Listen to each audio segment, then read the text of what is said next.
for Harmonic Scanner Pro. Now, moving forward, let's jump right into the training and the information. So, Forex Beginners Bootcamp Part 2. What we're going to do now is we're going to pick up where we left off yesterday on our previous session.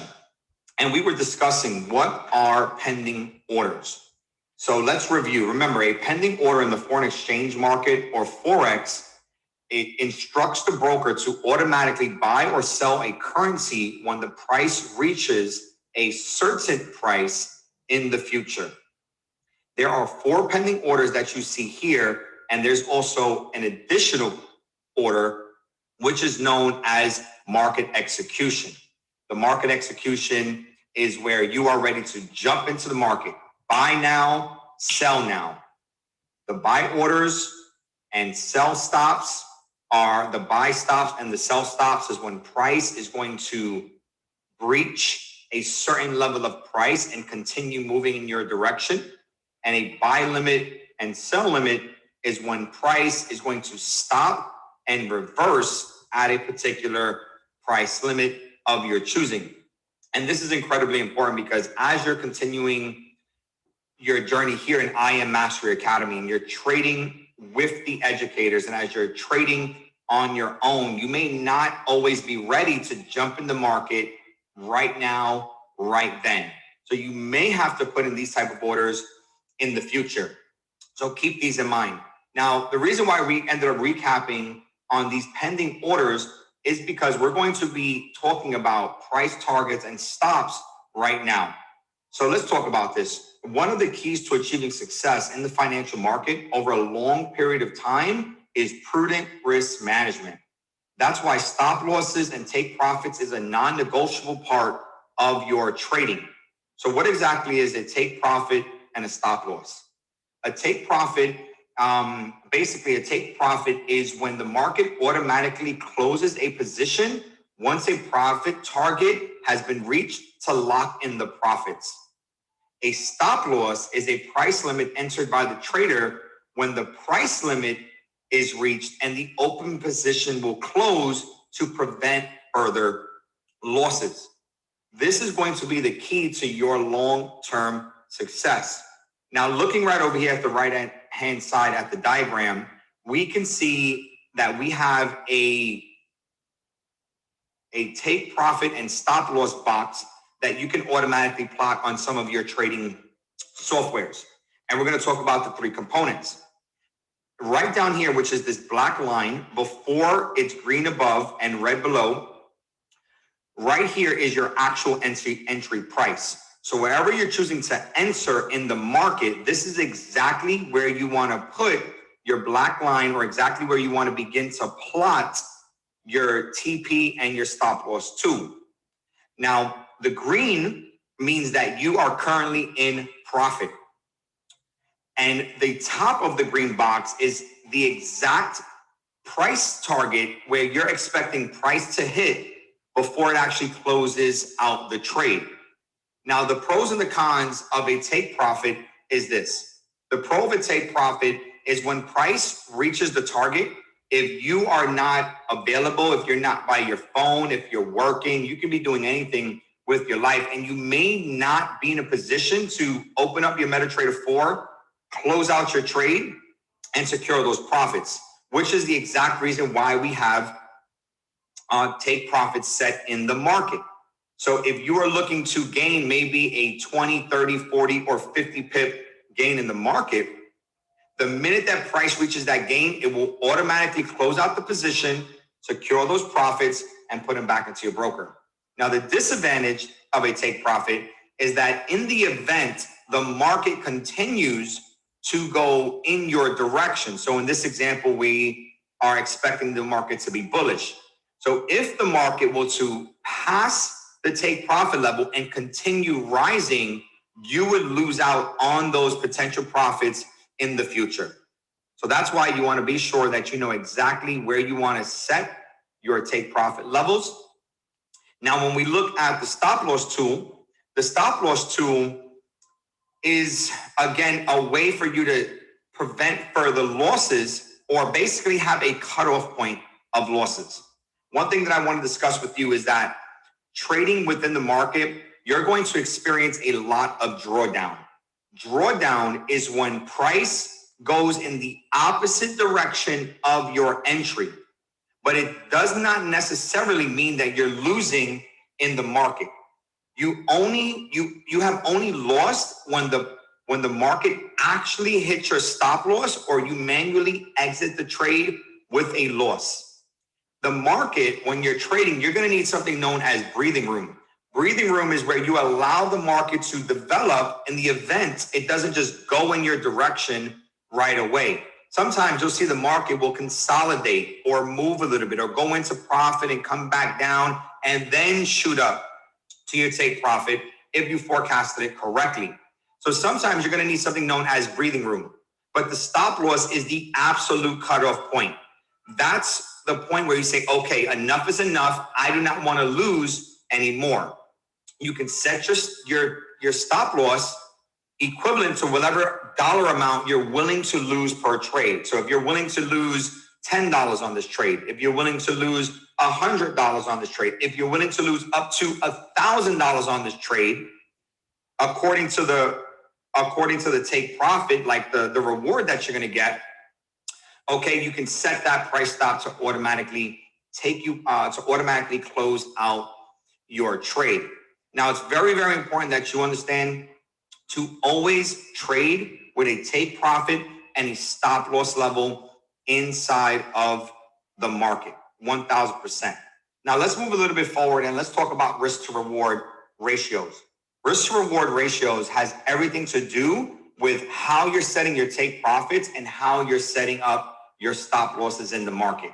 So reading this here, it says the Forex risk to reward ratio is a metric that traders use to calculate how much they are making in the market for how large of a reward, how much they are risking, in the market for how large of a reward. The risk to reward ratio is set up via a pip count, which factors in percentages of account growth and account loss. So what exactly does that mean? That means that when you're setting up a take profit and a stop loss, in this example right here, we have a take profit set to 150 pips and we have a stop loss set to 50 pips. So currently we have a 1-to-3 risk to reward ratio because we are expecting a reward which is 3 times greater than the risk. So as an example, if we put this in a dollar amount, you could say, okay, I'm willing to risk $50 on this trade to make $150 on this trade. Now remember that the TP, the pip count, doesn't necessarily mean a dollar amount.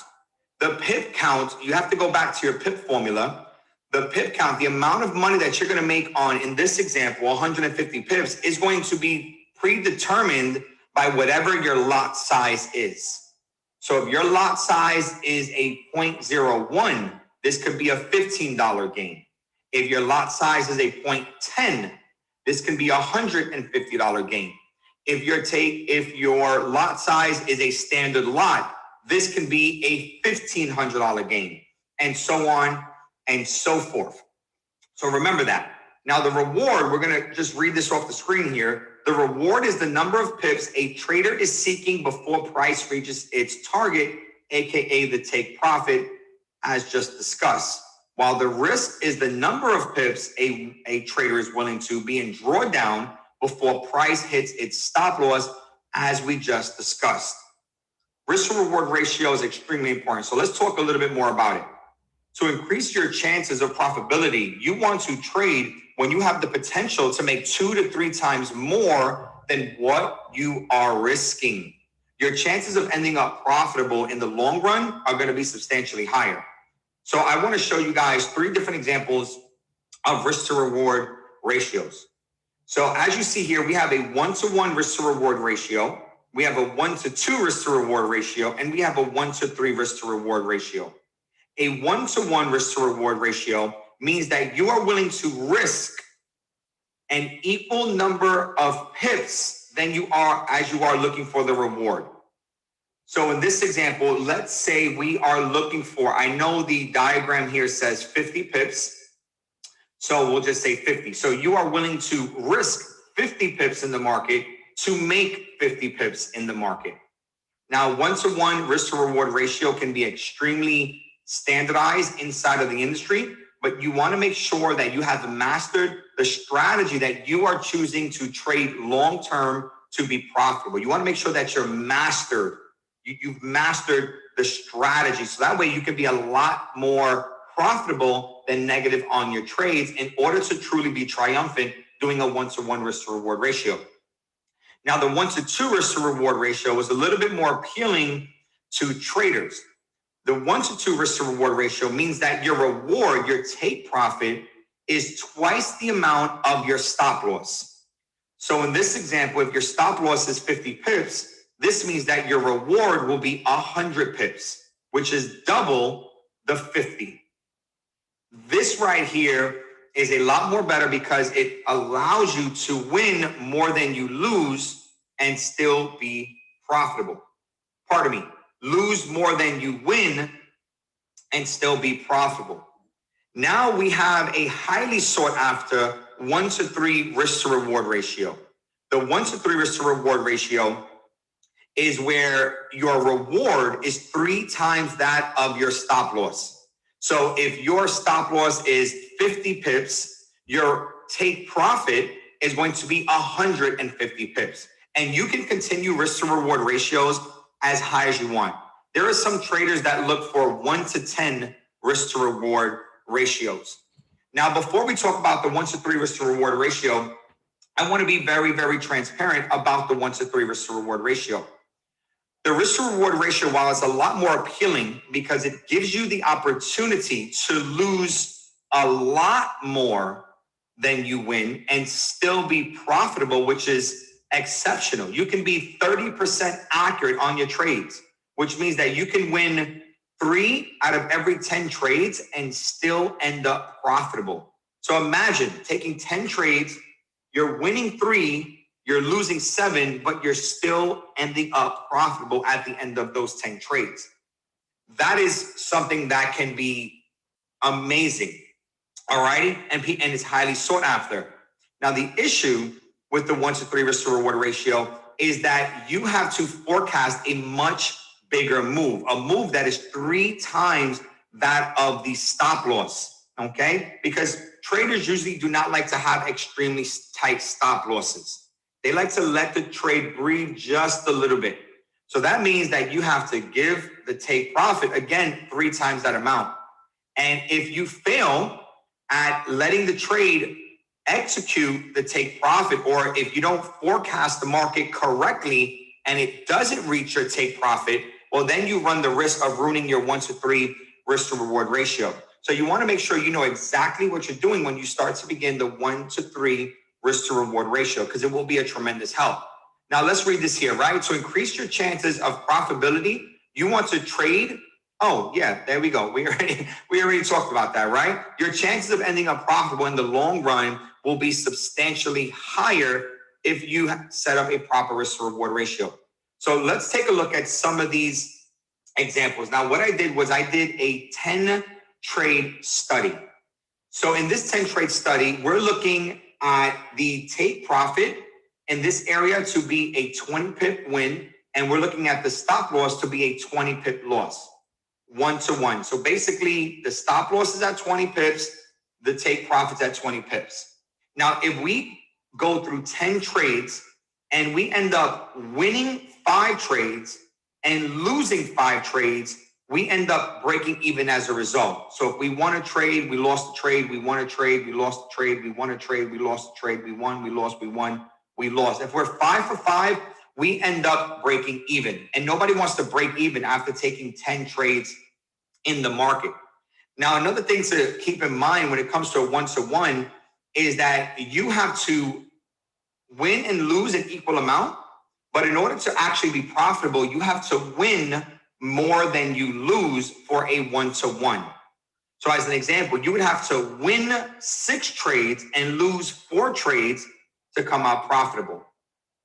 And if you look at that on the other hand, if you lose 6 trades and you win 4 trades, you end up negative, right? So very, very important to keep that in mind and understanding and mastering your strategy before trading a 1-to-1. Now, when we come over here to the 1-to-2 risk to reward ratio, let's look at the 10 trade study, right? This time, since the risk to reward is set 1-to-2, right? That means that we're going to, if our stop loss is set at 20 pips, we want our take profit to be 40 pips. So that means that if we won a trade, we won 40. If we lost a trade, we lost 20. We won a trade, we won 40. We lost a trade, we lost 20. So in this 10 trade study, if you look at the 5 for 5, if you lose 5 trades and you win 5 trades, in this particular example, you are still positive 100 pips inside of the market, which is a lot more better. At least you're coming out with some gains. And now 100 pips positive can be a substantial amount depending on what your lot size is and what your account balance is when trading this. All right. So with the 1-to-2 risk to reward ratio, you have the ability to lose twice as much as you win and still break even, which is fantastic because now you have a little bit more breathing room to still be profitable. Okay. Now let's take a look at the 1-to-3 risk to reward ratio. In this 10 trade study, it's going to be the same thing. If our stop loss is set at 20 points, the reward is going to be 3 times that at 60 pips. So when we win a trade, we win 60 pips. When we lose a trade, we lose 20. And we continue that for 10 consecutive trades. 160 lost 20, 160 lost 20, 160 lost 20, down to 10.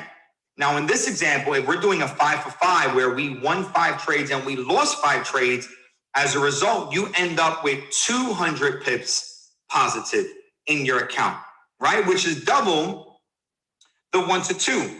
And again, 200 pips can be a substantial gain inside of the market. So the 1-to-3 risk to reward ratio allows you to lose 3 times the amount, the 1-to-3 risk to reward ratio, allows you to lose 3 times more than what you have won and still be profitable. So again, as an example, if you are taking 10 trades and you won, and if you lost 7 trades, but only won 3 trades, you still end up profitable, which is fantastic, right? But now we're going to move this along and we're going to be talking about time frames now, because when you're getting ready to actually trade in the market, and you are setting up your take profits, your stop losses, you're setting up your lot sizes and your risk to reward ratios, you're going to have to analyze the market. And when you analyze the market, time frames has everything to do with the outcome of the length of the trade, right? So let's talk about this. The time frame in Forex trading is a chart specified time in which traders view the market for their analysis. So based on the general time frame, trading can be long-term, it can be medium-term, and it can be short-term.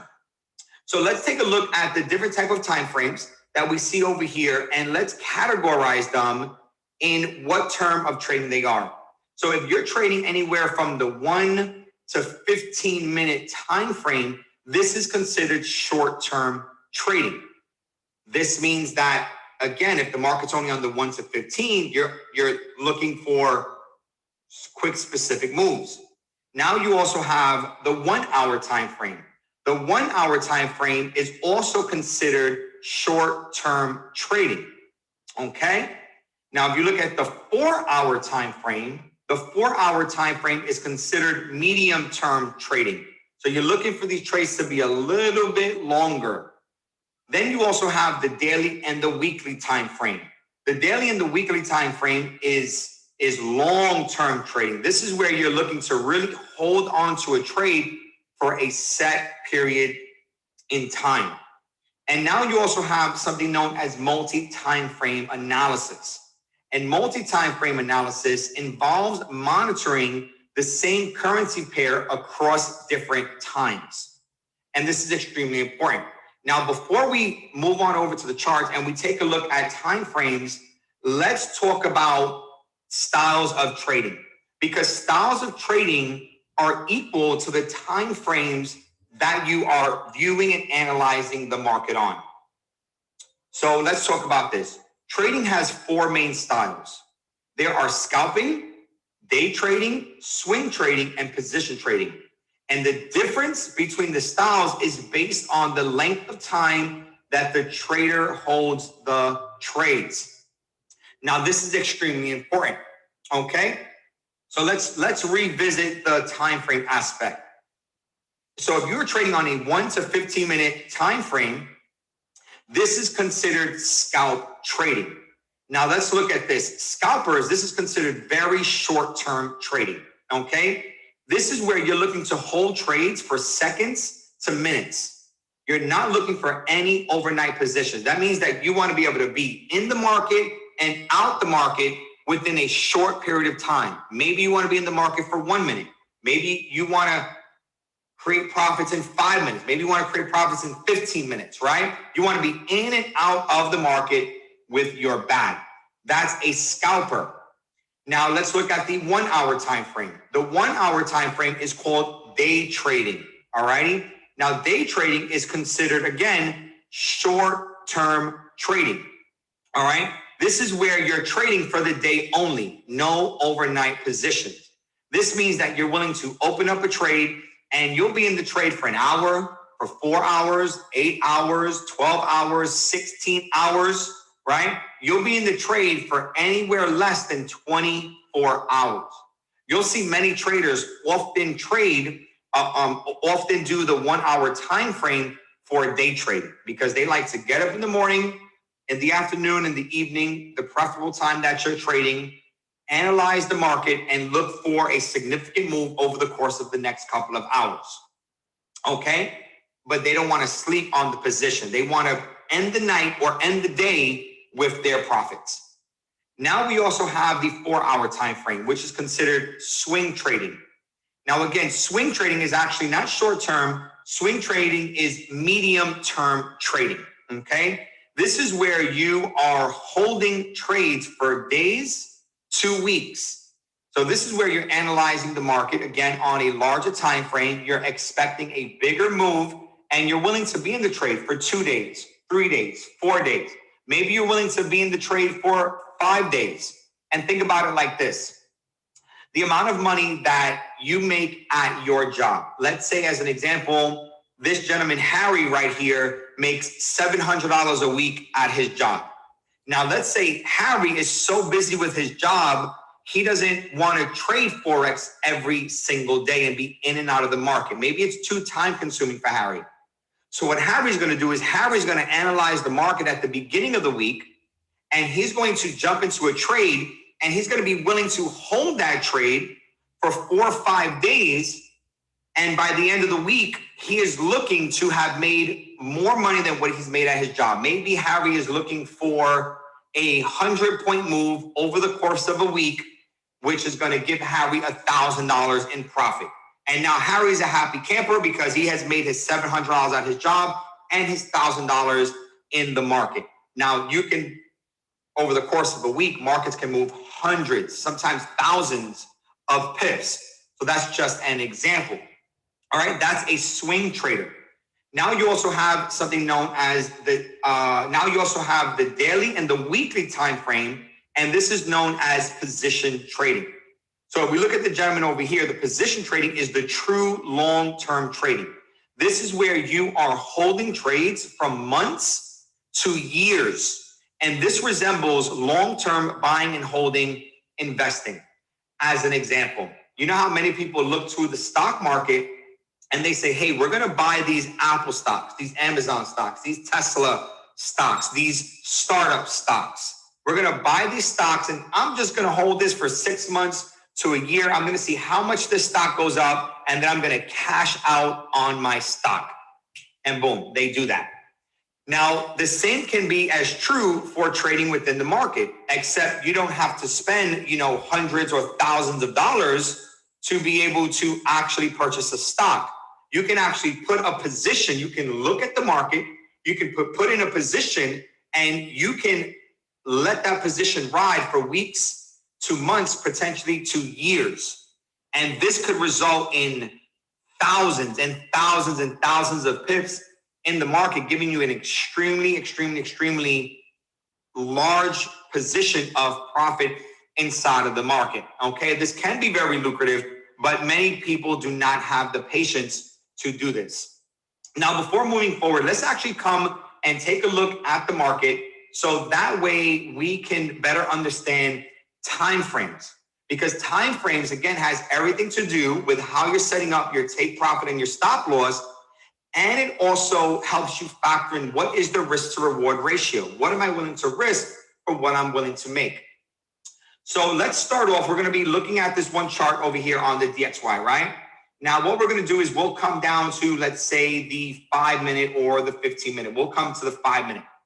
Now, the 5-minute is, again, the scalper, okay? The 5-minute is, again, the scalper. So on a 5-minute time frame, right? Now, we're on the DXY, so let me see.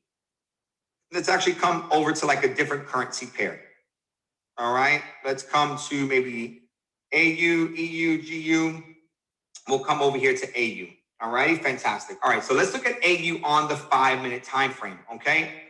So on the 5-minute time frame, a scalper is typically looking, all right, a scalper is typically looking at very, very short-term moves. So they're only analyzing a small period. Let's come over here. Give me 1 second. Now my computer is lagging. Let me quickly free up some RAM on here, ladies and gentlemen. Give me just 1 second. All righty. Pardon me, ladies and gentlemen. Just bear with me for just one moment. All righty.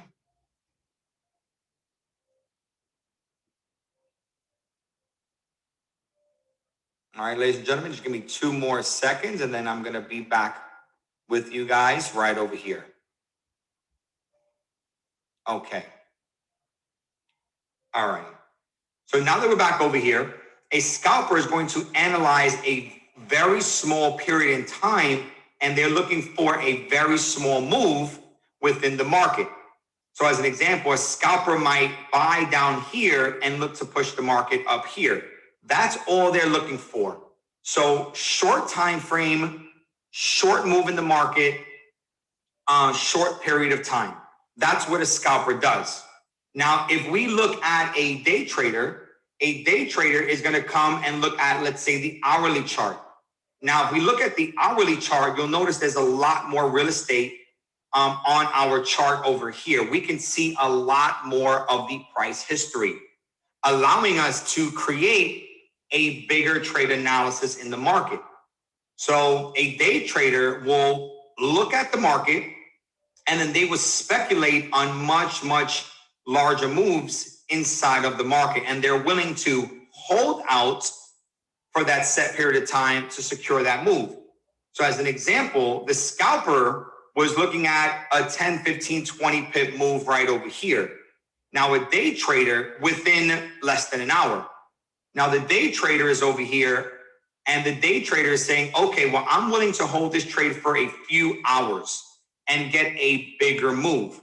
So you see here, the day trader had a 1, 2, 3. The day trader was in this trade for 4 hours and they made a 64 pip, or they took a 64 pip profit in this position. More real estate, right? More time in the market, more potential money that you can make. Now, if we come on over here and we look at the 4-hour time frame where we're going into swing trading, here we go. Now we have even more real estate in the market. Now we can see even bigger moves happening inside of the market. So on a 4-hour time frame, let's say a trader is looking at the market right over here, or let's actually highlight these, let's map out these candles. Give me 1 second here. All right, let me map out these previous candles right over there. Okay. Now on a 4-hour time frame, again, bigger time frame, more real estate, bigger move. A trader analyzes the chart on a 4-hour time frame they're looking for an entry position here. And let's take a look over here. We can see that this market made a 162 pip move over the course of 6 days and 20 hours, right? So, and it continues, and you can go all the way up to the daily, the weekly, and the monthly, where you're looking at larger and larger and larger time frames. So just remember this: the higher the time frame, the bigger the move, but the longer it can take. The shorter the time frame, the quicker the move, right? But you have a much, much smaller result inside of the market. Now, one very important thing to remember about time frames is that there's something known as a multi-time frame analysis. So a multi-time frame analysis allows the trader to use several layers of time frame to properly analyze the market. So as an example, let's say I'm going to come over here to the monthly, right? And now that I'm over here at the monthly in the market, you see there's the real time where the market is dropping. So let's come over here. We can do it in real time. So let's take a look at the monthly. So in the monthly, we can see that this one candle right here ended up being bearish. So this candle ended up opening and closing bearish or negative for the month. So by reading this, we could say, okay, I believe that the market is going to continue to come on down. So what the trader can do is they can go from the monthly and then they can zoom into a smaller time frame, let's say the 4 hour. And now you can see that this entire monthly range right over here where the market was coming down, we can see all of the candles within that monthly range on a 4 hour. And we can create another analysis. We can break that down to the 1 hour and we can get even deeper inside of the market, right? So you see time frames are like a magnifying, or it's like a magnifying glass. When you see it on a higher time frame, you can lock onto what you want to trade or learn or analyze in the market, and then you can start dropping down the time frames to get more and more and more and more specific within that price area to be able to create your analysis. And this is going to help you a lot when it comes to entering the market, which is something that we're going to be talking about later in the bootcamp. Now let's continue here and let's talk about trading sessions. Because now that you know what Forex is and what it's all about, now it's time that you learn when you can trade Forex. So there is a time when you can trade and there's a time where you shouldn't trade. And let's talk about this. So the Forex market can be broken up into 4 major trading sessions. The 4 major sessions are the Sydney session, the Tokyo session, the London session, and also the New York session. Okay? Now there are more sessions within, there are more sessions within the financial market, but each of the smaller sessions fall into one of these 4 major sessions.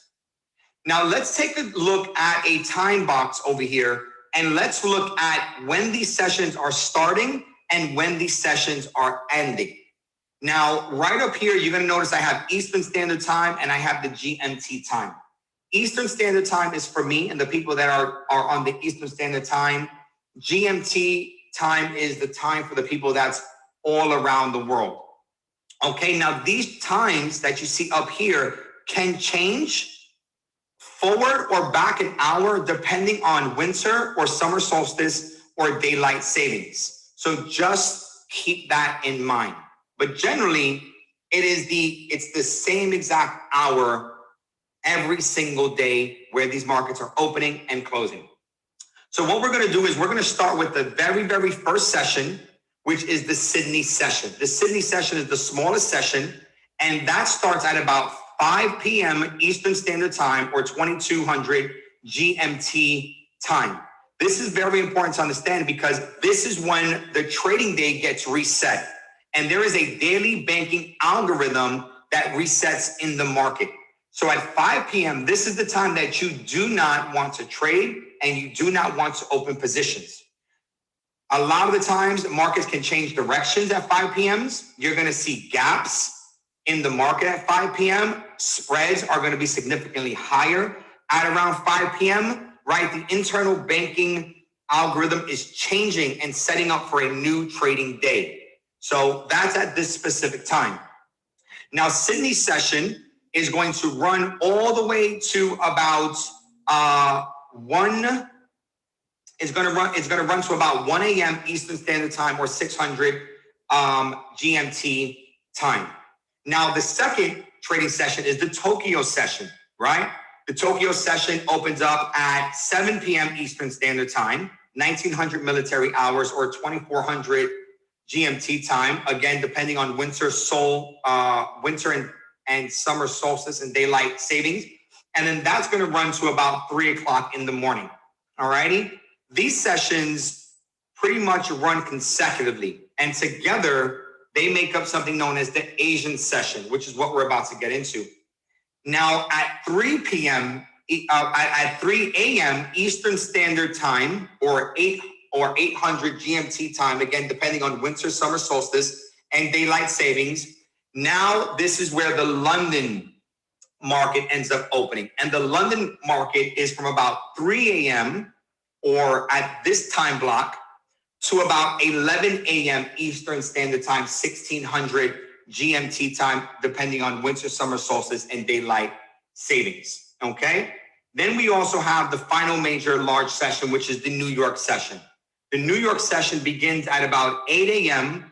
Eastern Standard Time and runs all the way to about 4 p.m. Eastern Standard Time or 2100 GMT time, depending on winter, summer solstice, and daylight savings. Now, with all four of these sessions, there is one session overlap, which is known as the kill zone. And this is where the New York session and the London session overlaps. This runs from about 8 a.m. Eastern Standard Time, 1300 GMT time, to about 12 p.m. Eastern Standard Time, 1700 GMT time. And this kill zone is where the market is the most volatile. This is the London and the New York session overlap. And this is where about 50% of all of the Forex transactions in the world are enacting and taking place, which is why you see a majority of traders love to trade within this time frame, because they have the opportunity to get into very volatile markets that can go for very long moves in short periods of time. Now, let's talk a little bit more about trading sessions. So the four major trading sessions are usually grouped into 3 major trading sessions, right? For the lack of better vocabulary. Now, each session exhibits different traits, such as the pairs that are traded the most and the volatility in the market, which can be a major asset to the trader. So again, let's talk about the Asian session. The Asian session is when the Sydney and the Tokyo session is overlapping and combined. All righty, because there are not many Forex transactions happening between this time. So it's grouped together. So this is known as the Asian session. Now in the Asian session, the pairs that you want to trade and the pairs that are most volatile are the pairs that have economic ties to those countries, right? So the pairs traded included, you can trade pairs including the AUD, the Aussie, the NZD, the Kiwi, and the JPY, the yen. These are the pairs that you're looking to trade during the Asian session. And during the Asian session, about 6% of all the world's FX transactions are enacted here. Now let's come over to the European session. The European session is the London session. Now the reason why we call it the European session is because there are several smaller trading sessions happening within the London session, which is why you can call it the European session, the Europa session, or you could just call it London session, whatever basically floats your boat. Now, within this time frame, this is where you can trade pairs, including the pound, the GBP pound, the chef, right? And then also the euro, all right? And during the London session, this is about this is where about 30% of all the world's FX transactions are enacted.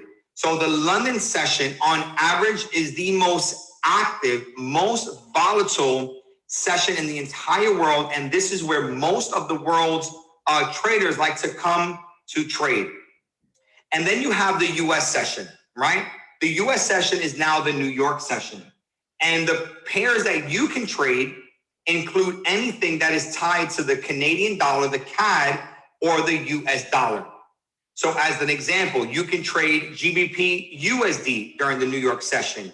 You can trade USD Chef during the New York session. You can trade Euro CAD during the New York session, right?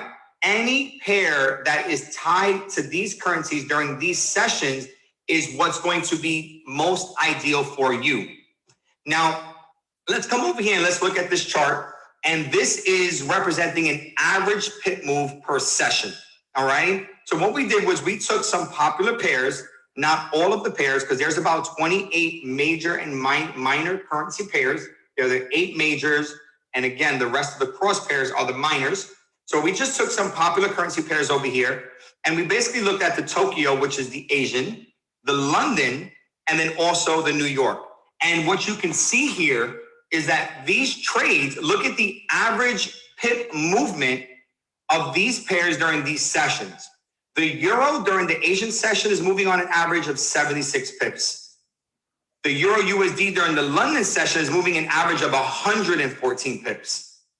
And the euro USD during the New York session is moving an average of 92 pips. So if we look down this chart, you can see that the London session has a lot more volatility. There's a lot more pip movement during the London session, which is why traders like to trade within the London session. But now, before we move on, let me give you guys some further tips and understanding about trading these sessions, okay? The Asian session, look at the Asian session as the setup time. This is not really the time where you want to actually get into the trade. Now, are there trading opportunities? Yes. And if there is a good trading opportunity present, should you take it? Yes, you can.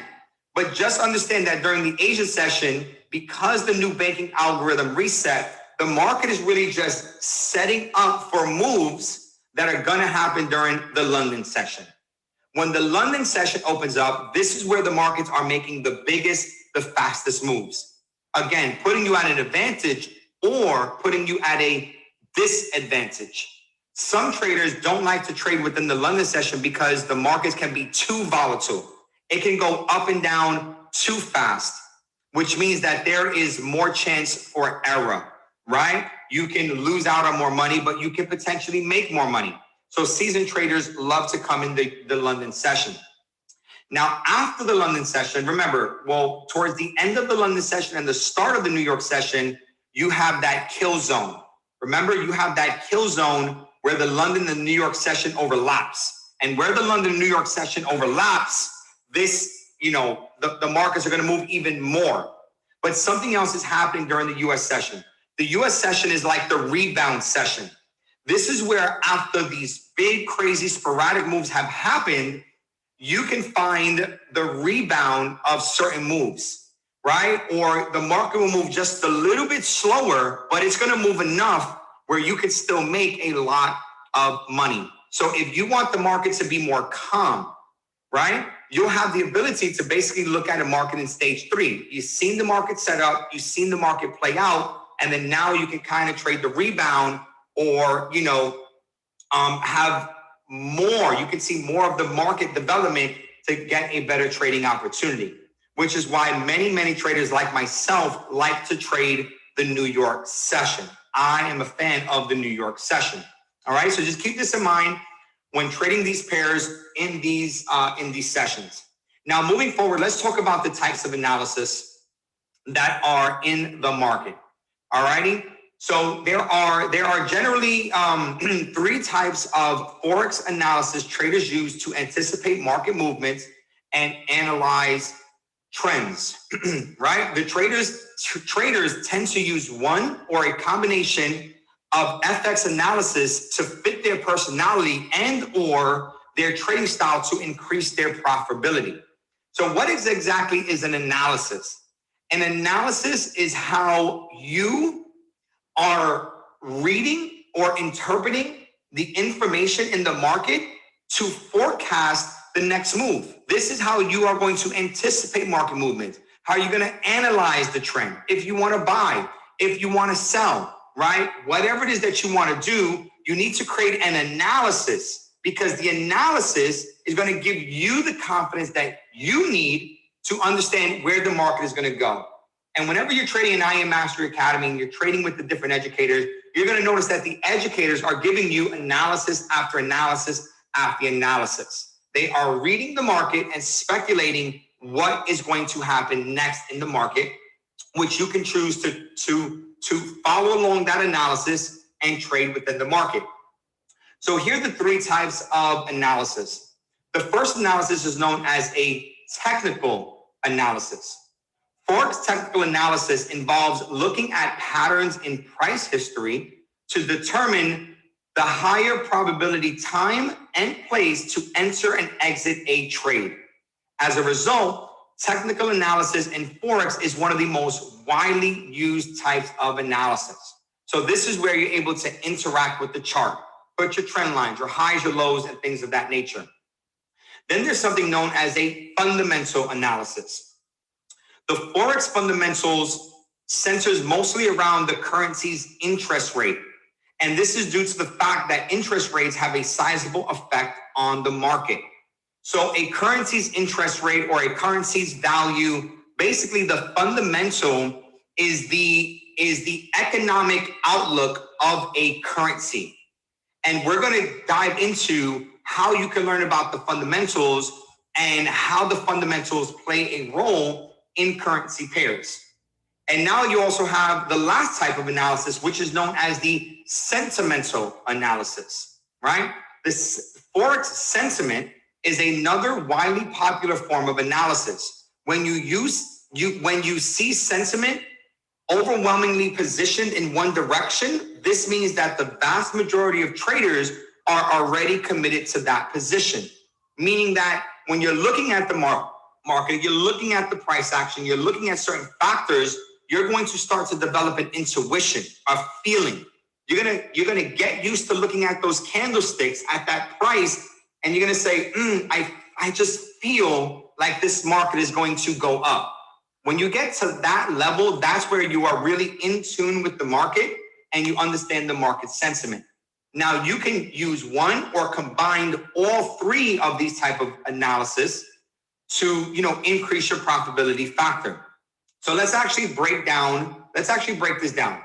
So again, a technical analysis involves looking at patterns in price history to determine the higher probability time and place to enter and exit a trade.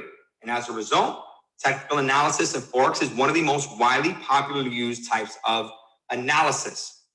Okay, so here are a list of different things, I guess you could say, that equates to technical analysis. You'll be analyzing and looking at things such as market structure, highs and lows. You'll be looking at supply and demand levels, support and resistance levels, trend lines, price patterns, harmonic patterns, market phases, market sequences such as waves. These are the different type of things that can create a technical analysis in the market. Now, to better understand that, let's come on over to the market and then let's take a look at the market and create some form of technical analysis. Now, this is not a training on technical analysis. I'm just going to visually start laying things out so you can understand what a technical analysis is. Okay? So in this market of AUD USD, what I am noticing over here is I'm noticing that the market, let me lock this up.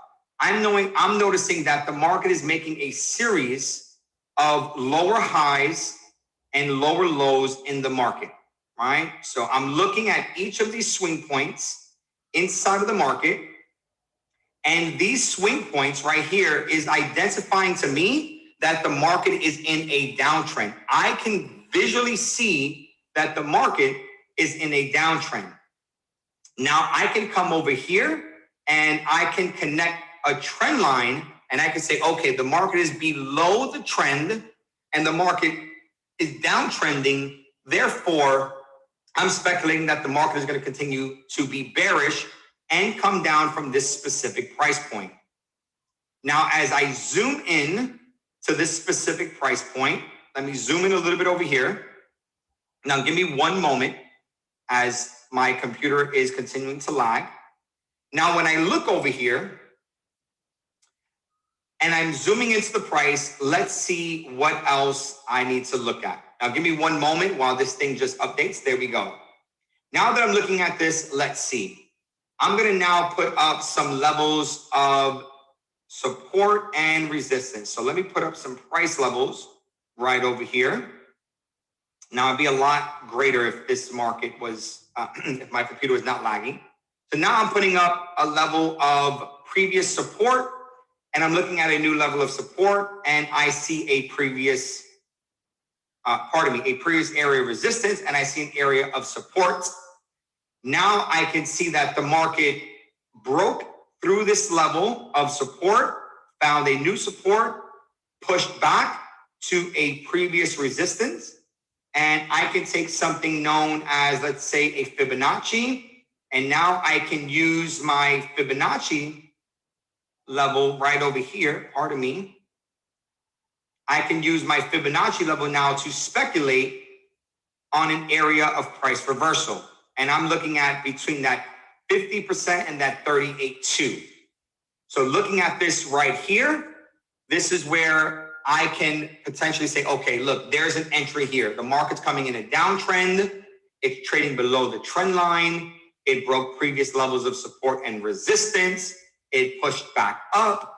It hit a Fibonacci entry level. And now, again, this is the 1 hour. I believe that the market is going to come short. So I'm going to look to enter a sell in the market right over here. I want my take profit to come back down to this low, which is on average, let's say about 50 pips. And I want to set a 1 to 2 risk to reward ratio. So I'm going to put a 25 pip stop loss and a 50 pip take profit, and bingo. I have created an analysis, and that's on the 1 hour. Now I can look to drop down to an even lower time frame, and I can also use the lower time frame. There goes the 15-minute. I can come down to a lower time frame and use the 5-minute, okay? And just continue to analyze this price. This right here is called a technical analysis. Now, there are many forms of technical analysis, and every single strategy within I Am Mastery Academy and every strategy around the world is going to involve some form of technical analysis. So there are many, many, many different ways that you can actually read and interpret the market to basically create and determine a forecast of where you believe the market is going to go. All right. And you're going to be learning more about technical analysis basics in our next bootcamp video. Now, moving forward, there's also something known as fundamental analysis. So let's recap on this, right? Forex fundamentals mostly centers around a currency's interest rate or value. This is due to the fact that interest rates has a sizable effect on the Forex market. So fundamental analysis is where you're looking for news readings within the market. You're looking at the economic state of a particular currency. Now, in the world of Forex, right, in the world of these financial markets, the banks are the big fishes, right? The banks are the ones that are creating the laws. The banks are the ones that are putting out the news releases. The banks are the ones that are doing the trading with foreign internationals, right? So what the banks are doing is the banks end up putting out a news release, and that news release is something that us retail traders, we get to look at these news releases, and these news releases can help us understand what's going to happen economically to a currency.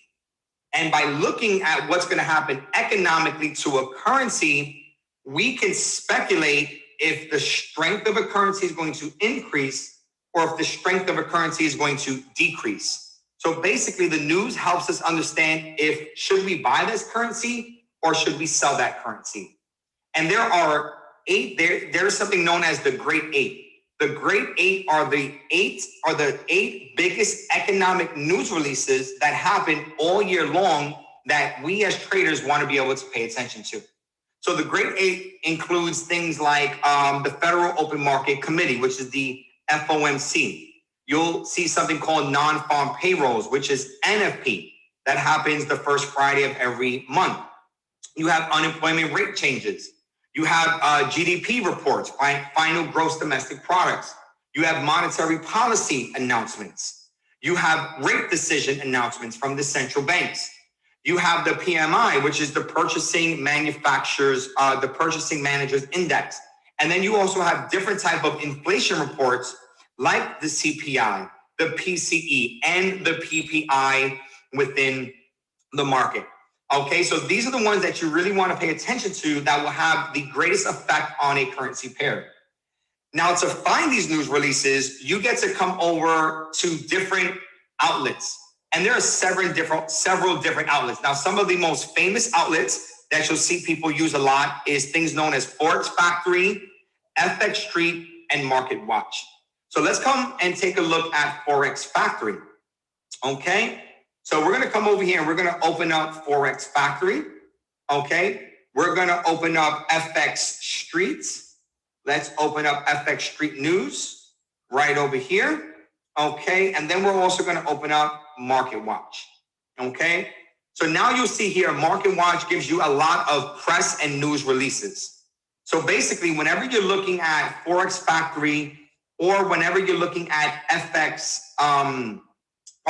whenever you're looking at Forex Factory and you see these news releases, so let's digress from Market Watch and FX Street and let's talk about Forex Factory.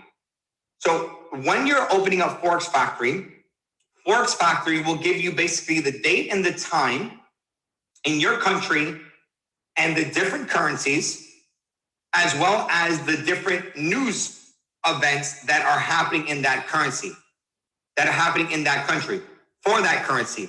In addition, it's also going to tell you the impact of the news. So if you see yellow folders, that means it's going to be a low impact, which means you don't have to pay much attention to it. Then there's going to be an orange folder.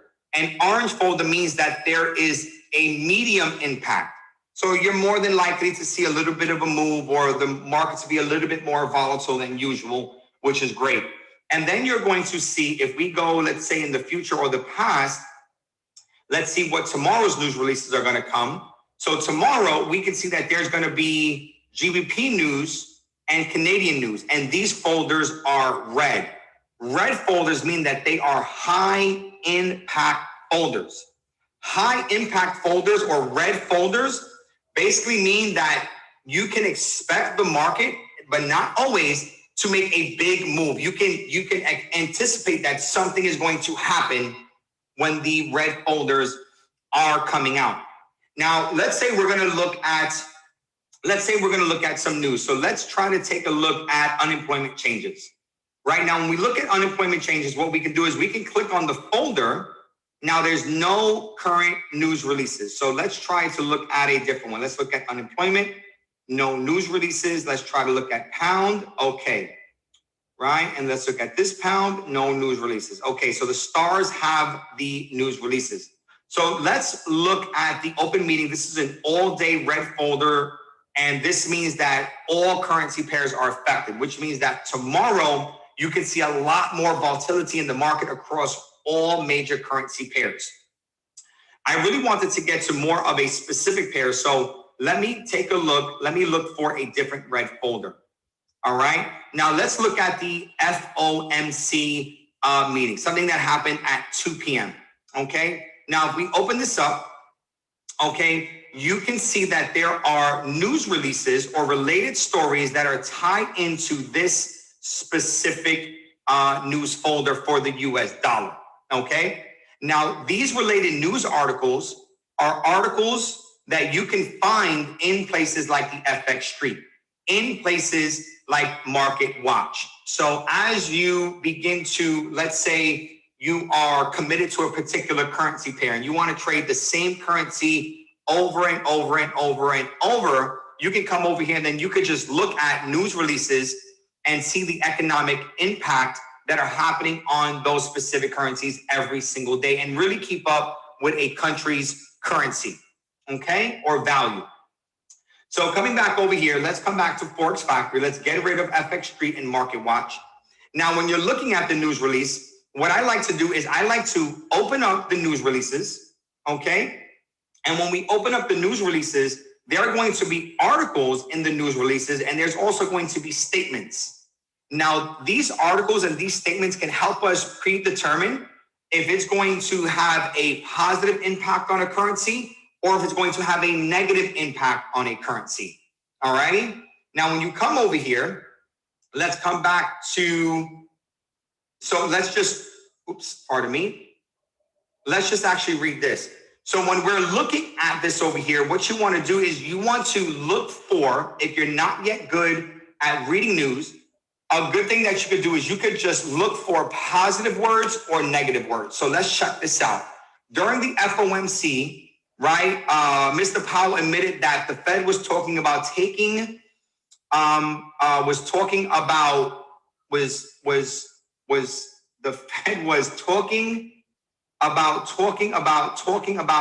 about tapering bond prices. Okay, that is talking about, that already seems negative. Talking about how bond prices have soared and gold has dumped as the dollar surged. Okay, there we go, negative words, right? Gold is dumped. As a reminder, stocks tanked right after in minutes. That's another negative word, dumped, tanked, right? Exaggerated by Bullard's hawkishness, right? So there we go, exaggerated the hawkishness, right? Exaggerated, another negative word, right? And as you're looking at this, this is what you're doing, right? There's a hawkish shift in the market. So you're looking for negative words or positive words. Now, some will pop out to you more than others will pop out to you. But let's go back on the thing. So now, depending on how the news release plays out, the news release can have a positive or negative impact. So let's come to something else that actually gave us positive or negative impact, right? Let's look at these other news releases on the USD. You can see that they will have a current forecast, right? You'll see that there's a previous number for the news. There's a forecasting number. So basically, people are forecasting that it can be above or below, like it can be a negative forecast or a positive forecast. Now, if the previous number was, let's say, 8.29 and the forecast was 8.18, 8.18 is smaller than 8.19. So they was expecting this news release to be negative for the US currency. But after reading the articles and seeing how the market ended up turning around, it ended up having the actual forecast ended up becoming positive. So long story short, whenever you are reading news and you're looking for an economic understanding of, okay, is this currency going to strengthen or weaken? You want to come to places like Forex Factory. You want to open up the news folder and you want to read the news article and look for positive or negative words. And that will help you predetermine if this currency is going to be bullish or if this currency is going to be bearish. And this is going to help you trade inside of the market. All righty, ladies and gentlemen. So that is fundamental type of analysis inside of the market. Now, moving forward, there's also something known as a tech sentimental analysis. Now, Forex sentiment is another widely popular form of analysis, right? So when you see sentiment is overwhelmingly positioned in one direction, this means a vast majority of traders are already committed to that position, okay? So again, sentiment is how the market is feeling. Now, how the market is feeling is determined not by price action, not by technical analysis, but by different factors that are tied into technical analysis. And we're going to get into that. So things that can help you understand the market sentiment or how the market is feeling is something known as, you can use candle wicks. You can use things like candlestick patterns. You could do something like a candle count. You can look at the market structure, which is the highs of the lows. And you could also look at momentum and divergent-based readings. So let's come back over to the market and then let's see and talk about sentiment. So let's come back over here to a price. Okay, let's come back to price. Let's go to a different type of pair over here. Okay, so there we go. So we have another pair over here. Okay, and let's, okay, this is a good example because this was a short we were looking at on GU. Let's delete the Fibonacci. Okay, so in terms of sentimental analysis, again, sentimental analysis is how the market is in fact feeling. So what we're going to do is let's dive into, let's just zoom into a specific point in the market and then see what we can do to understand sentimental analysis. The first thing that we're going to do is we're going to talk about candle wicks, right? So let's go and then let's look for a zone that has lots of candles. Okay. Okay. Let's look at a zone that has lots of candles. Okay. Okay. So I'm looking for a zone that has lots and lots and lots and lots of candles. We can actually bring it right over here. Let's take a look right over here. Give me one moment while this thing stops lagging. Okay. So let's talk about the wicks. All right. Now, what we can see over here is that at this particular point right over here, let me come over here. Let's draw a down arrow, right? At this particular point, I created a technical analysis, right? Forecasting that the market was going to, in fact, be bearish. And you can see that I successfully forecasted that GBP USD was going to be bearish at this specific point in time. Give me one moment. So let's put a down arrow right over here. Thank you very much. Okay, the down arrow. Now, when I'm looking at this specific market, what I can do is I can look at the wicks, and the wicks can let me know if this market is feeling bullish or feeling bearish. And why is that? That's because wicks represent market exhaustion, right? Market exhaustion is when traders are trying to push the market into a certain direction, but the market cannot hold that direction, showing us that the buying or the selling power of the market is weakening and the market can go in the opposite direction. So as an example, let's look at this particular price area right over here, right? So once the market began to set a low, and we can see over here that the market was trying to turn up. So if we look at this area, let's look at the wicks. Remember, the wicks are the lines. Look at the wicks at the bottom of these candles. The wicks of these bottoms of the candles, we have one long wick here. We have a short wick, short wick, short wick, short wick, longer wick, very, very short wick, right? So we can see that there's very short wicks and that the market is working to push down. Now, on the top side of these candles, we can see that there are much longer wicks relative or compared to the wicks at the bottom. Long wick, long wick, long wick, long wick, longer wick, longer wick. So if you look at these wicks, right, look at the wicks above and below the candles. You can clearly see that the wicks above the candles are a lot longer and a lot bigger than each of the bottom wicks. So what that is telling us is that the market tried to push up, the buyers tried to push the market up, and it couldn't hold and it closed lower. The markets tried to push the market up again, it couldn't hold and closed lower. The market tried to push it up again, it couldn't hold, and it closed lower.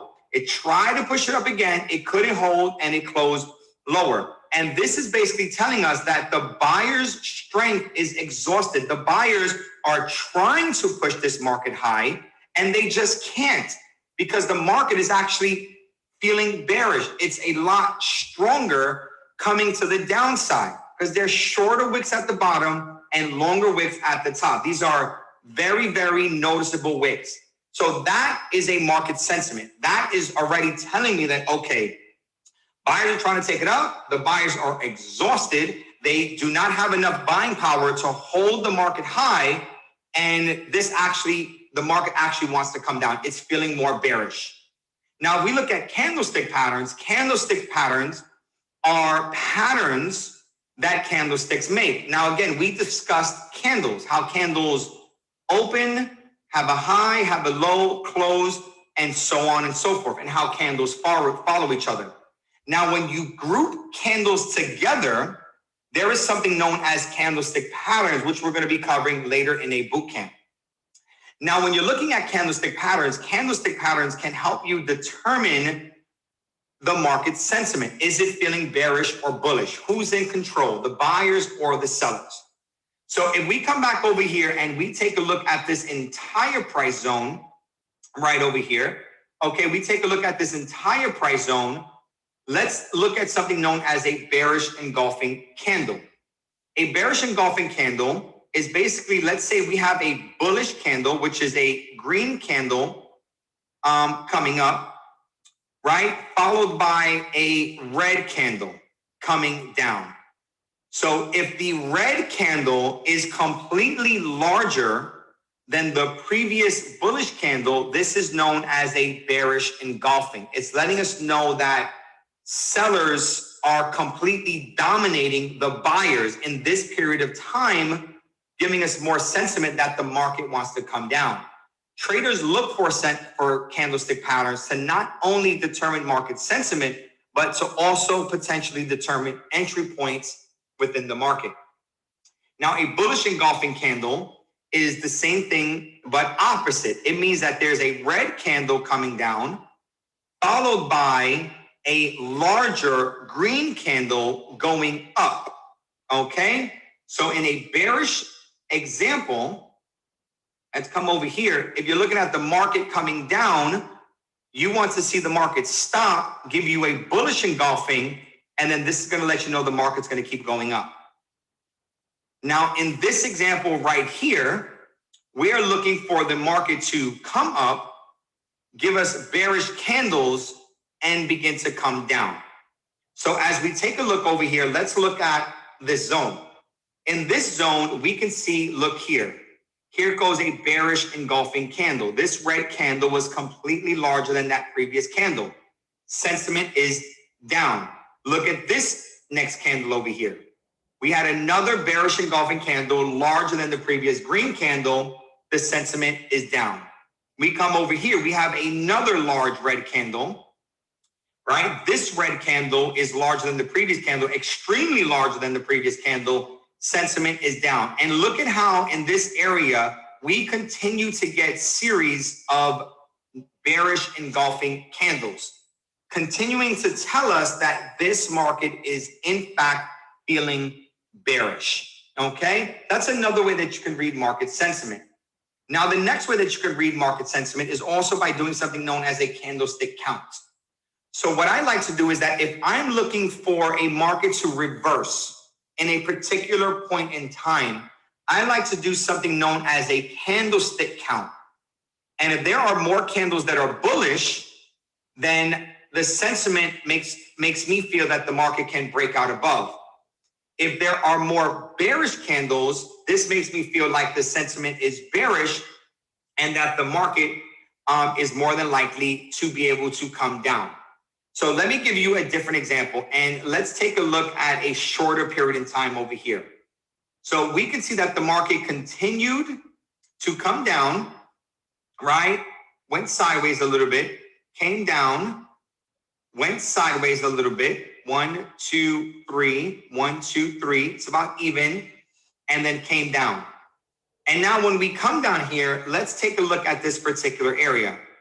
Now, in this particular area, before the market started going back up, right? As we can see over here, before the market started going back up, if we look at this area, right? Let's do a candlestick count in this area. And in this area, we can see that there is 1, 2, 3 bearish candles. Now, if we look at the green candles, there are 1, 2, 3, 4, 5. There are 5 bearish candles, 5 bullish candles. So this sentiment is telling me that in this period of time, right over here, the market is feeling more bullish than it is bearish, okay? And your job is to, whenever you're looking and you're reading and you're analyzing and you're interpreting a market, you want to find a combination of sentiments in the market to help aid you in your technical analysis to successfully forecast the market. Now, there are also additional things such as market structure and momentum and divergence. So market structure is simply the highs and the lows that the market is making. And this is what we're going to be covering in our next boot camp. So we can see over here that the market is making a series of highs and lows, helping us predetermine that this market is a potential uptrend. But in the area of the entry, we can see that the market begins to reverse and it starts to make opposite lows and highs. And by identifying these points without even looking, let me get rid of everything, without even looking, doing any technical analysis, I can see that because the market structure is reversing over here, this is letting me know that the market is feeling more bearish. Okay, so that goes hand in hand with technical analysis, but it's something that you want to be able to see without having to mark up your charts. And last but not least is something known as, let's come over here, is something known as, let's open up this chart. Let's get rid of this over here. Now you can also look at something known as momentum inside of the market, okay? Momentum inside of the market is basically when the market is coming down, you get to see the selling power via an indicator. But while the market is making momentum, let me see if I can find, here we go, I can find a much stronger one. While the market is generating momentum, you're going to learn something down the line known as divergence. Divergence is when you see the actual price reading and the actual momentum reading doing the opposite, meaning that there is something not right here, right? The market is pushing the market lower, but the momentum is telling us that the market is actually going up. So price is telling us the market's going down. Momentum is telling us that the market may go up based on divergence. So again, divergence is a form of sentiment that helps you understand how the market is feeling. Is it feeling bullish or is it feeling bearish? And you'll be learning more about momentum and divergence in later boot camps. So these things right here all contribute to market sentiment, which is how the market is feeling. Now, as we move on, I want to talk about something else, right? So again, remember that when you are trading inside of the market, you can choose to do one, or you can choose to have a combination of all three FX analysis methods to strengthen and increase your probability factor. So as you work to develop your strategy, as you work to develop your skills inside of the market, you're going to get much, much better at using a combination of all of these analysis. All righty, ladies and gentlemen. Now, moving forward, I want to talk about understanding currency strength. Okay, so because we talked about currency strength, right? When we talked about reading the news and different things like that. So let's talk about understanding currency strength. So what is exactly is currency strength? So currency strength expresses the value of a currency. All righty, ladies and gentlemen. For financial traders, it can be described as an indicator reflecting many factors related to the currency, such as fundamental data, overall economics, performance and stability, interest rates, all related to news releases, even technical readings, which can help determine the overall strength of a currency pair. So this is extremely important because when it comes to buying and selling in the market, let's talk about this. In the world of the bulls and the bears, there's always going to be one that is stronger. So remember, you're always the base currency and the quote currency. It's a game of the bull and the bears. People are buying and people are selling. And whichever side is stronger is going to determine the strength and the movement in the market. Okay? So as an example, if we look at GBP USD, right? If the first currency, whenever you're looking at a currency pair, if the first currency, right, if the quote currency, if the first currency is stronger, if the currency strength is stronger for the first currency, in this example, the pound, right, if the first currency is stronger, then this pair is going to be going up, all right? Now, if the second currency over here, if the second currency is stronger, then the pair will be going down. This is an extremely easy way to help you determine which pairs you should be buying and which pairs you should be selling based on currency strength.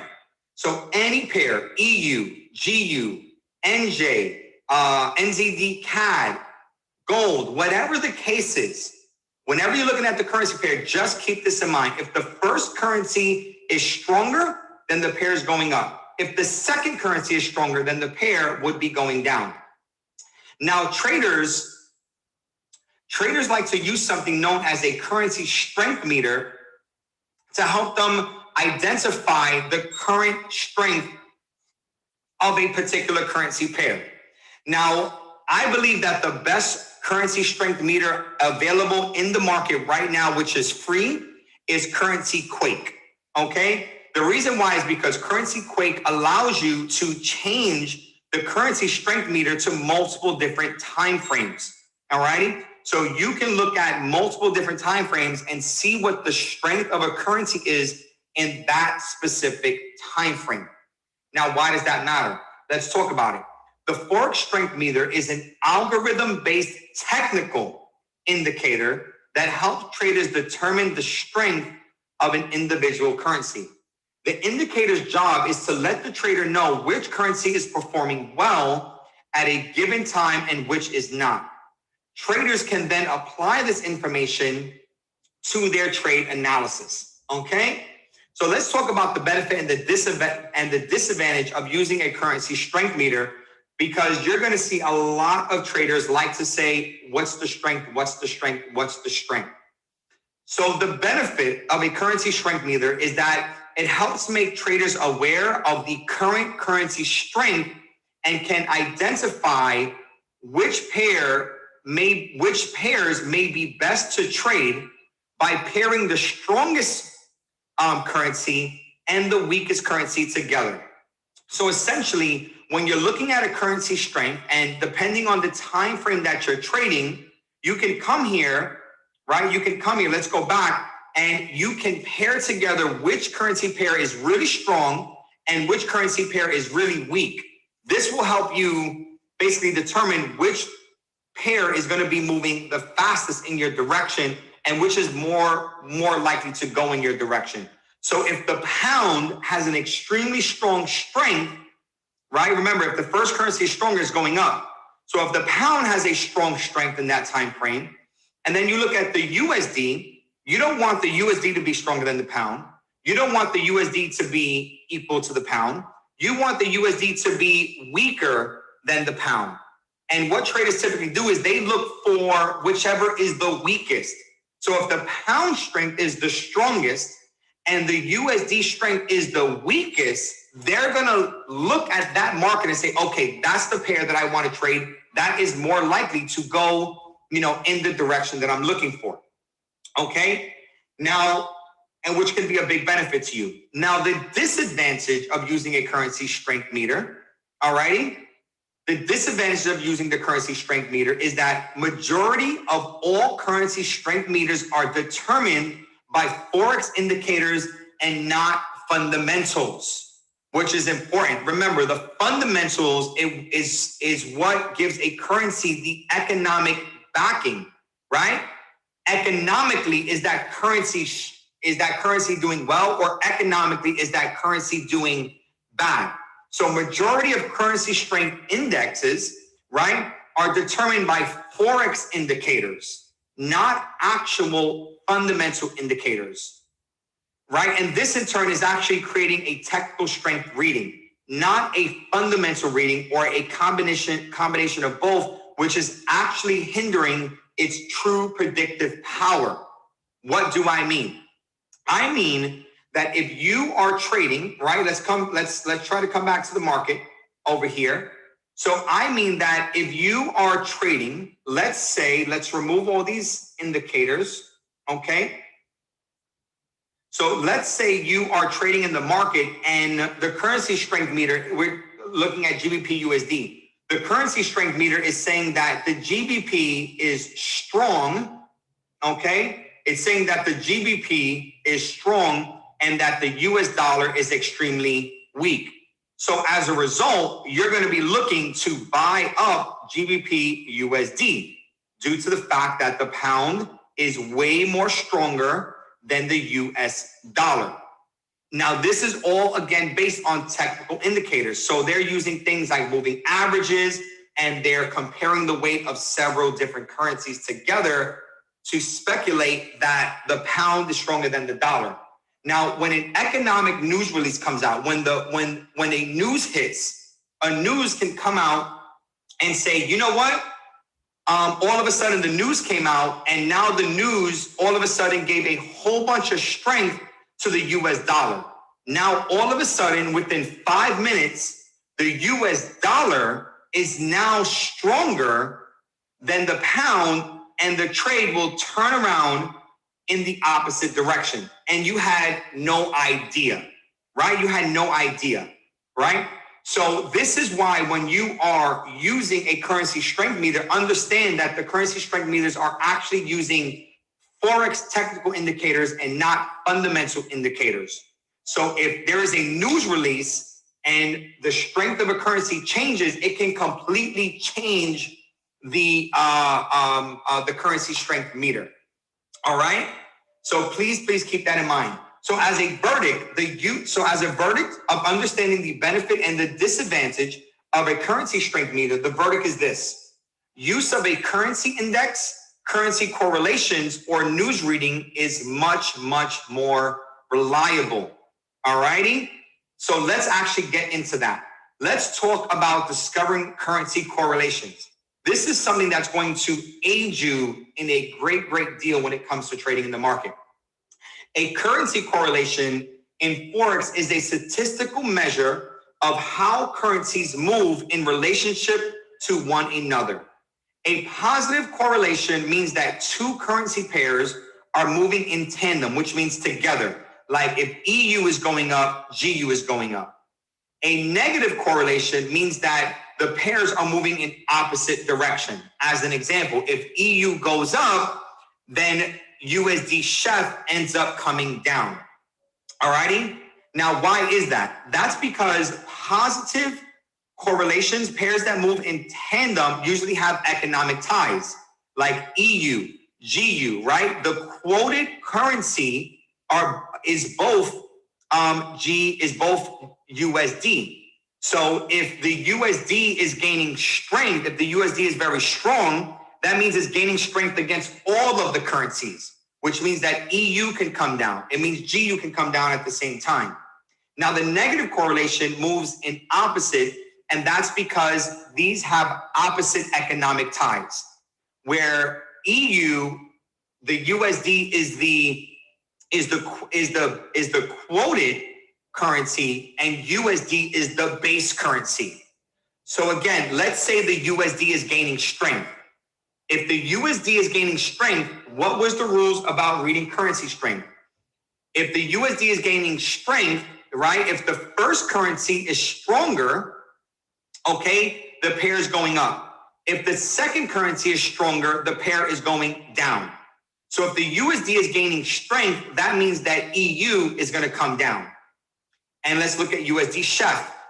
If the USD is strong, right? If the first currency is stronger, then the pair is going to go up. If the second currency is weaker, the pair is going to go down. So if there is strength coming into the USD, if there's a news release or something has happened, the US dollar is very strong, it's going to strengthen against the Chef, pushing USD Chef up, and it's going to strengthen against the euro, pushing EU down.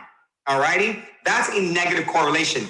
This can help you. Ladies and gentlemen, when I'm telling you right now that this is going to aid you in your trading unlike anything else, this is what you need to know right here. So make sure that you're taking down these notes.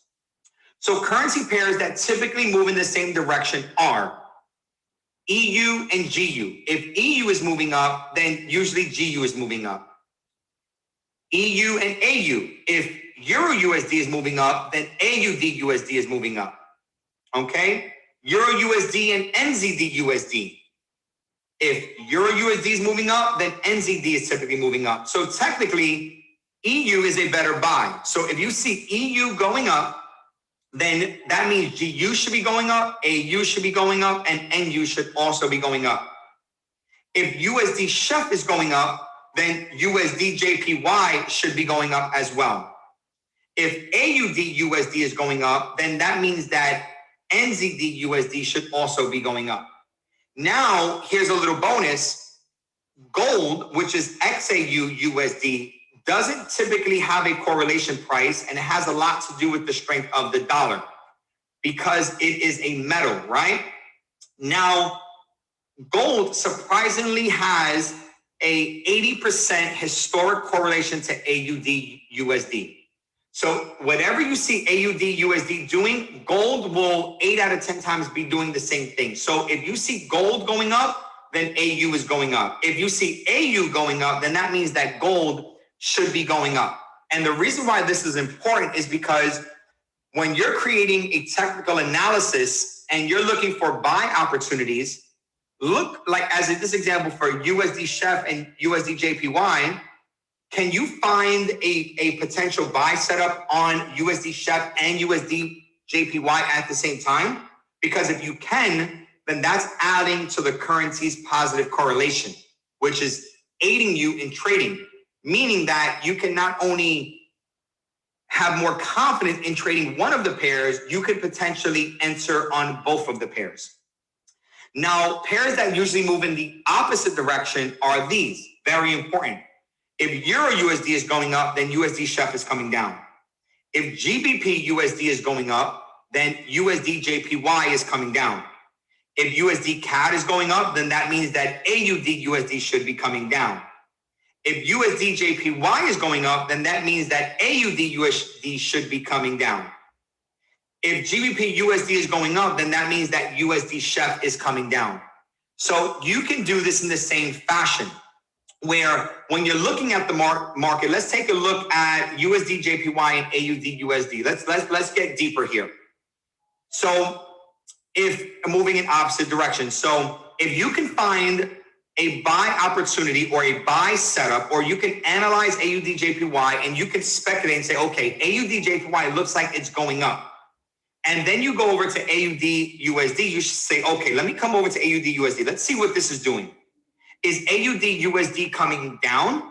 If AUD USD is coming down, or if I can find a sell position on AUD USD, then this is strengthening my analysis. So I'm going to want to buy up UJ and I'm going to want to sell off AU because they're both giving me an opportunity. UJ is giving me a buy opportunity. AU is giving me a sell opportunity. This means that this is correct. Now, if you get a little deeper, so if UJ is going up and AU is going down, then that means that gold is also going down, right? Which is great. So you can see how these all start to tie to each other. So let's actually prove this point by coming over to the market. So let's take a look at EU and USD Chef. So these should be moving in opposite directions. So if I come over here, let's come over here to Euro USD, right? Let's put Euro USD on the 1 hour, right? We can see that Euro USD is in a downtrend. So if Euro USD is in a downtrend, then that means that USD Chef should be in an uptrend. So I'm now going to come to USD Chef and let's see, and bingo. Look at how USD Chef was actually in an uptrend. You see how it's doing the opposite? Let's take a look. Let's take a look at gold and AUD USD, right? So let's come to AUD USD. So we can see that AUD USD was also coming down, over the course of several hours, which means that if we come to gold, we should see gold coming down over the course of several hours as well, right? So you see that correlation. So very, very, very, very important to see that. All righty, and you can do this with several different pairs. Now, moving on, let me talk to you guys about something extremely important, which is known as additional pair correlations or currency correlation strength. All righty, I want you guys to take a screenshot of what you see here on the screen. This is a very, very, very popular picture that gets passed around the internet. And this can also aid you in your trading by understanding the strength of currencies. Now, if you look on the left side, this is showing you if the market is bullish. It's the same exact pairs. This side is showing you if the market is bearish. So whenever you're looking at the market, if you see that EU and UJ is in an uptrend, then what that means is that Euro JPY should be in a bigger uptrend. There's a lot more strength and a lot more reason for Euro JPY to go higher. If you see GBP USD going up and USD JPY going up, then you should see GBP JPY having a very, very, very strong uptrend. All righty? And you can use this as a reference. So I would highly suggest to print out both this screen with the currency correlations and also print out this screen with the currency correlation strengths and use this to aid you, pardon me for the ums and the, and use this to aid you in your trading, right? The legend down here will let you know if the pair is strengthening or if the pair is moving up strongly, which is what the arrows are here on the screen. All righty, ladies and gentlemen. Now, moving forward, let's talk about using the currency index. All righty, because if we're gonna be talking about trading strength, if we're gonna be talking about, currency strength, pairs going up and down in relation to the strength of the currency, right? Whether it's an economical or technical factor, let's get ready to close out today's training with understanding the currency index. So what exactly is the currency index? Currency indexes are designed to measure the change in value of the currency. They do that by tracking the exchange rate of currencies that have the highest liquidity in the market. So in short, traders use the index to determine the strength and the trend of a currency to better predict the market movement. Now, the most important currency index is the DXY. The reason why the DXY is the most important currency index is because the DXY is the world currency reserve. So this basically controls all the currencies in the world. And there are correlations that tie all the currencies together. So if the DXY is going up and the dollar is gaining strength, it's causing other pairs to go down, which is causing other pairs to go up, which is causing other pairs to go down. And it's a huge ripple effect inside of the market. All righty. And now there are several indexes for each of the major currencies. You have the DXY for the US dollar. You have the EXY for the euro currency. You have the BXY for the British pound currency, the SXY for the Swiss franc currency, the JXY for the Japanese yen currency, the CXY for the Canadian dollar currency, the AXY for the Australian dollar currency index, and the ZXY for the New Zealand dollar currency index. So each of these are actual charts. And let's come over to the DXY and just look at the DXY as an example. Okay? So coming back over here, right? Let's understand. I need you guys to understand this over here about the currency index. All right? We use the currency index again to help us determine the strength on a technical side. Alrighty, on a technical side. And we can use the index to create something known as a double price analysis. A double price analysis is basically where you're looking for the DXY to do one thing and you're looking for the currency to do another thing. So let's talk about that by looking right over here. So I need you guys to follow me.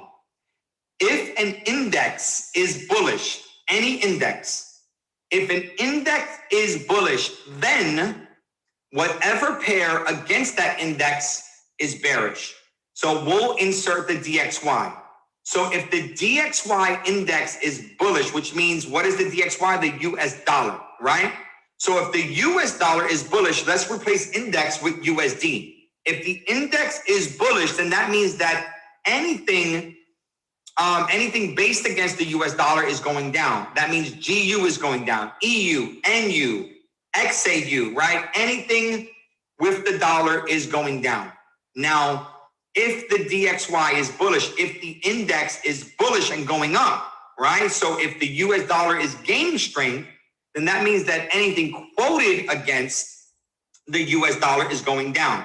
So if the DXY is bullish, then that means USD JPY is going down. USD SHEF is going down, right? USD CAD is going down if the DXY is bullish. Now, if the DXY is bearish, it's the opposite. So if the DXY is bearish, so as an example, if the dollar is bearish, then that means that insert the pair against the US dollar. So if the dollar is bearish, right? So let's say this is GBP USD. Let's say this is USD, then that means that GBP USD is bullish. Euro USD is bullish, right? NZD USD is bullish. AUD USD is bullish if the index is bearish, okay? Now, if the index is bearish, then that means that whatever's quoted against the currency is bearish. So that means that USD JPY is bearish. So again, if the index is bearish, so if the DXY is bearish, then that means that USD JPY is bearish. USD CAD is bearish. USD, SHEF is bearish. All right, this is extremely important to know. So let's come over to the chart one last time and let's analyze this. We can see here that the DXY has been coming down over the course of several hours. So if the DXY, one more time, if the DXY is bearish, then that means anything, right? Anything quoted against the US dollar, because that's the DXY is the dollar index, anything quoted against the dollar is going to be bullish. So if the DXY is bearish, then that means that pairs like AUD USD should be going bullish. Now you see it's starting to go bullish. There's not much correlation. Look at Euro USD. The DXY was coming down over several hours. EU was bullish over several hours, right? DXY was bearish for several hours, but look, this didn't give much correlation. Okay, it's the USD. Okay, let's take a look at NZD USD. Okay. Now, let me make sure if the first currency is stronger. Hold on. If the first currency is stronger, if the USD JPY is going up, then everything else is going down. Yes, correct. Now let's look at the opposite. So let's take a look at the euro or the Canadian dollar index, right? Let's go over to the CXY. Okay, let's go over to the CXY. So let's go over to the Canadian dollar index. All right, let's change this over to Hikanashi candles. Now we can see that the CXY was coming down. So again, if the CXY is coming down, let's do these examples. So that means that the CAD is losing strength. That means the CAD is losing strength. So if the CAD is losing strength, one second here. All right. So if the CAD is losing strength, if we have something known as USD CAD, right? So if the CAD is losing strength, then USD CAD should be going up. Okay. Now, if USD CAD should be going up, let's do the opposite. And that means that CAD, let's say CAD JPY should be going down. All righty. And there's many, many different options. Okay. So if the index, if the strength is going,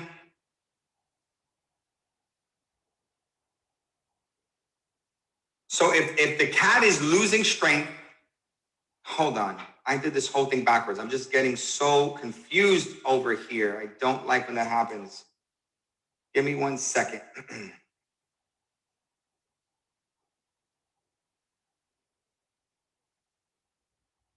get rid of this. Okay.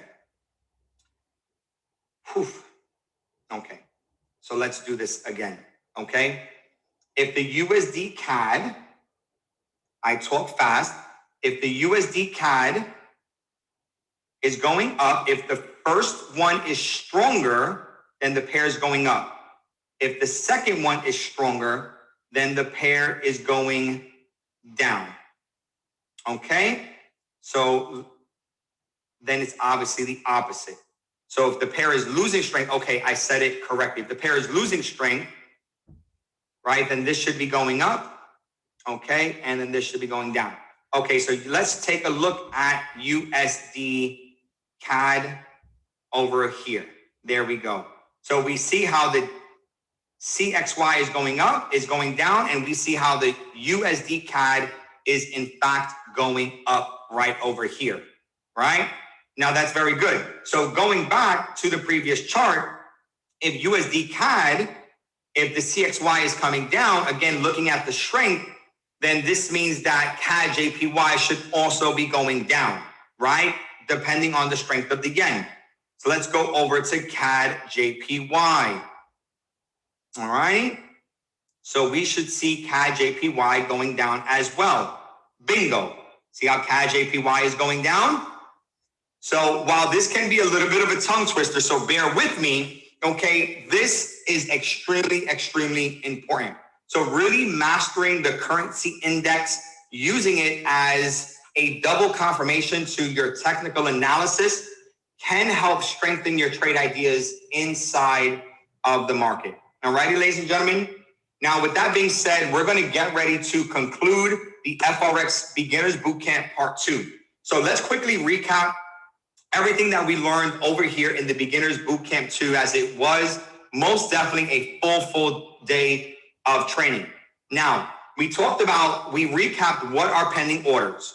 If you're buying and you're selling within the market, where to put these prices, right? Where to put these price triggers. If you are trading, we also talked about take profits and stop losses and how important it is to have a take profit and a stop loss in the market to prevent certain losing and to maintain certain winnings.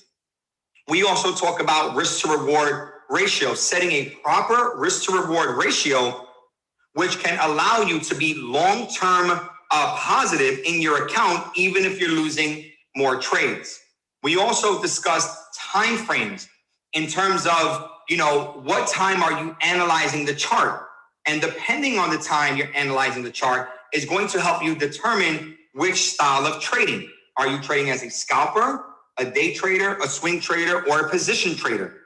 And depending on the time frame and the position that you're taking, this can determine your stop losses and your take profits. Are you going to have small stop losses and small take profits as a scalper? Or are you going to have large stop losses and large take profits as a swing trader? Okay, remember to always keep your risk to reward relative to the percentages in your account. Now, trading within the market and trading these particular styles, we talked about the active trading sessions. Which sessions you should be trading in, right? Which are the most volatile, which are the least volatile, and again, the pairs that you should be trading within these sessions. Then we talked about the type of analysis that you're going to be having inside of the market to forecast these moves. So are you going to use a technical analysis, a fundamental analysis, or a sentimental analysis, or a combination of all three? A technical analysis is where you are marking up the price to determine entry, exit points, and future price predictions.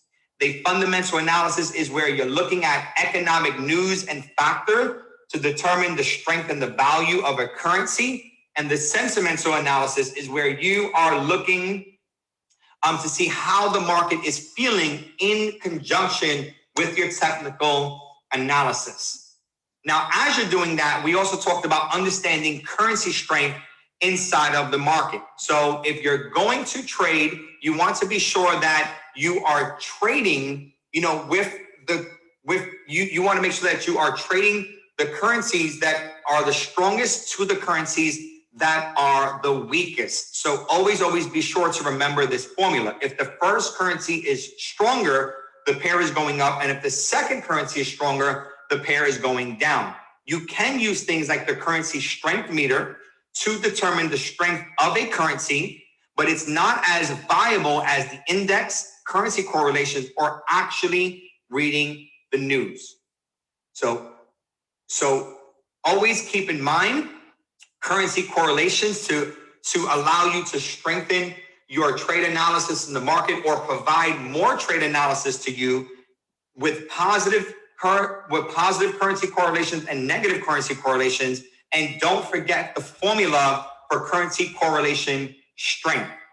And last but not least, be sure to make sure that you guys are keeping an eye on the currency index, because this is a pro tip. These currency indexes will really allow you to understand what direction the market is moving by actually giving you a visual, looking at the chart, by actually giving you, again, going back to the DXY or the CXY, by actually giving you a visual look of the trend and the price action of that currency. So you can use this with your trade analysis. All righty, ladies and gentlemen. So again, we're going to get ready to conclude Beginners Bootcamp Day 2. I'm going to see you guys in the next video, which is Beginners Bootcamp Day 3, where we're going to begin to go into actual technical analysis, price action, and market structure. So let's have some fun. Let's learn how to actually mark up these charts, and let's get you guys one step closer to becoming an independent trader right here at I Am Master.